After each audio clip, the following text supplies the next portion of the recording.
Behind the Brand features the people who are making things happen.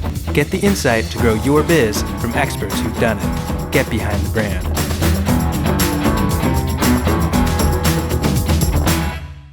Hi, I'm Brian Elliott. Welcome to another edition of Behind the Brand. Today I'm here with David Armano, EVP Edelman Digital, Intra-preneur and co-founder of AllHat. David, welcome to the show. Thank you, Brian. We've been talking a little bit about the term intrapreneur. So I want to know what that is and how you're helping to further define that term, because I think it's very interesting. Mm-hmm. I think it's probably happening all over the place, but not a lot of people know that it's happening, right? I think it's actually a big deal, and is going to be the next thing. Right now, we're sort of like in this golden era of entrepreneurship, and the poster child being Mark Zuckerberg. The reality of it is, there's only going to be one Mark Zuckerberg, and there's only going to be a handful of people who, build and execute the Foursquares of the world and make the millions that come with it. It's great that to have that dream, but the numbers just won't add up. But we're conditioned to think that there's two paths. Yeah, it's either or, right? Right, you're like a cog in a corporate machine, or like you go the entrepreneurial way, and like a lot of people have made that entrepreneurial route look really sexy. Guess what? Not everybody has a stomach for it. I don't think I do, but I'm entrepreneurial in nature. And so in a number of jobs, and definitely most in this job, and Edelman is just one of these rare entrepreneurial companies. It's almost 5,000 people. It's a private company. It's a family company, actually. Yeah. And so my role as an intrapreneur is, they don't really give me a lot of guidelines. They think I'm smart. They think I'm connected to the right people. They think I do good work. We can talk about some of the projects that are going on. So they give me this long leash and they let me go. And I try to, what I'm tasked with as an intrapreneur in this innovation role is to make sure that we don't get left behind, that we are, we're constantly out in front, and that's a lot of work. I mean, there's times where I wake up at like 3 in the morning, I'm like, this is a tough job. But I love it. I wouldn't have it any other way, because I feel like it gives me tremendous freedoms. I'm passionate about the space that I work in digital and social. I would be doing it naturally, and I have the backing of a reputable company. And it's sort of like, it's that Spider-Man thing, that with responsibility, with great power comes great responsibility. Yeah.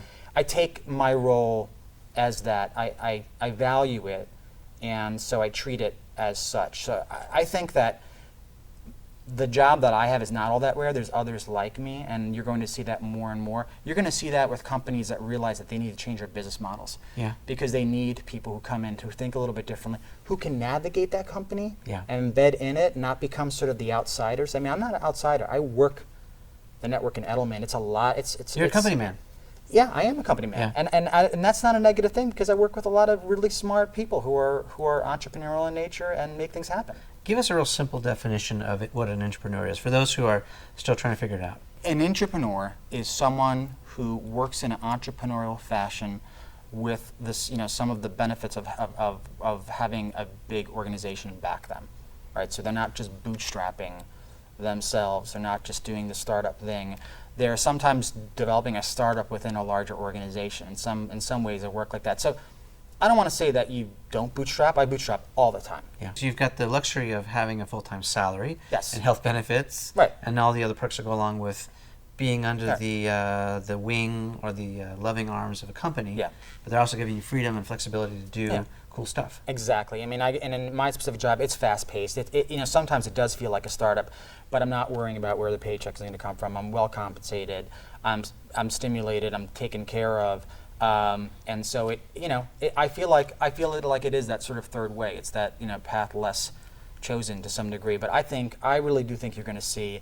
We've talked a little bit about Scott Monty. I'm very sure that he operates like this in a certain way. A lot of the people in these positions that have become kind of like the guiding lights for companies. Is, when it comes to sort of where digital is going, and social, play in that kind of role. And sometimes it's a combination role of having some authority, but also having a lot of influence. Yeah. You have to really lead through influence. So how do you convince your boss that it's still a good idea to basically fund your activities, which hopefully will translate into a return on his investment? But how do you combat the naysayers or the people who are insecure about your personal success within the company? You don't. It's not what you say. It's what everybody else does. I've talked about this idea, and I called it micro interactions. And what you do is you try to make every interaction count. You know, whenever I'm in a room for a new business opportunity, whenever I have any kind of interaction with someone, but I'm not batting 1,000 in this area, trust me. But you really try. You try to, be professional, be generous, use your talents to the benefit of not only yourself but the organization. Straddle that line, add value, not be a prima donna. Is that in your job description? Is this sort of entrepreneurial stuff in the job description? No. So isn't that dangerous? I mean, don't you want it to be added so like you're covered? Isn't it a CYA? Well, this is where it comes down to. The company has some ownership in this area too, right? They have to take some ownership and say, if we're going to have someone play this role where there's not a formal description, like we're going to be okay with that. Like, I mean, but wouldn't that kind of shut the critics up? Like, here it is, my job description. I'm tasked with being. No. What shuts critics up is what I said earlier. It's what others say about you. I mean, at the end of the day, it's word of mouth. Again, it's old-fashioned. It's old-fashioned stuff. It's, conversations happen all the time. Especially if you're in that role and people know you're in that role, people talk. Yeah. At the end of the day, the things they say about you are going to make or break you. Yeah. Wow, that seems really scary to me. I mean, it's great if that's reality. I know, but I guess where I'm going is if Edmund Digital is filled with great people, that works great. But if you work at a company, maybe it's even a smaller company, that's filled with normal people who are insecure and they have all kinds of baggage from other stuff, and there's a lot of haters everywhere. I think that would be a very difficult, uncertain place to be. If you're reliant on other people to make or break you, that's a scary proposition. I don't know about that. I think every company, first of all, no company is perfect. Every company is going to have insecure people. That's the reality of it is. But that's why you really have to make every interaction count, because you have to almost overcompensate. Like if I think Edelman is a little bit of a special company. Yeah. I will put that out there. But let's say I had my job in a more kind of like Dilbert type of company, which might be rare because I don't know if they would do that thing. I don't know if I would operate all that differently. I might have to even try to overcompensate even more. But at the end of the day, I mean, if there's still similarities. I mean, with an Edelman, I have to navigate a complex environment. It's not simple. Right. So if I worked for like Dilbert Company X, we'd still do a lot of the same things. Yeah. If they couldn't support that role and I'm doing all those things right, then that company's probably just going through the motions and they just really want to have sort of they want to have a hood ornament. And I don't think that's a good job for an entrepreneur. I think an entrepreneur I want to make a difference in my company. Any deal that I get involved with my company is, I want to make an impact in that company. I want to help steer. Would you ever go into startup mode again? Would you ever become an entrepreneur? Jump ship completely, put yourself out there? I've seen, as I've looked over deals, I mean, it's tempting when I see people start even really modest businesses and I see, what sort of like, what earnouts look like and things like that. It's definitely very tempting. But then I have these sort of, life conversations with myself and I go, I have a great job. People would kill for my job. I get compensated well. Maybe I can make X amount more. Is that going to make me happier? Yeah. I want to be healthy.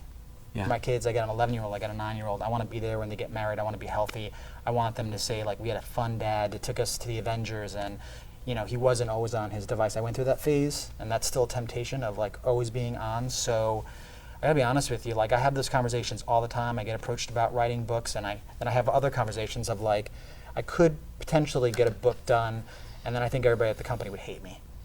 I think I come to the realization that, like, those things are super tempting, but I'm either going to get either more visibility or more money, and then I have to, like, really realize, is that going to make me happier? And I keep coming back and saying it might not. We've been spending a little time with David Armano. David, thanks so much for spending time with us. Thanks, Brian. It was a pleasure. Appreciate it.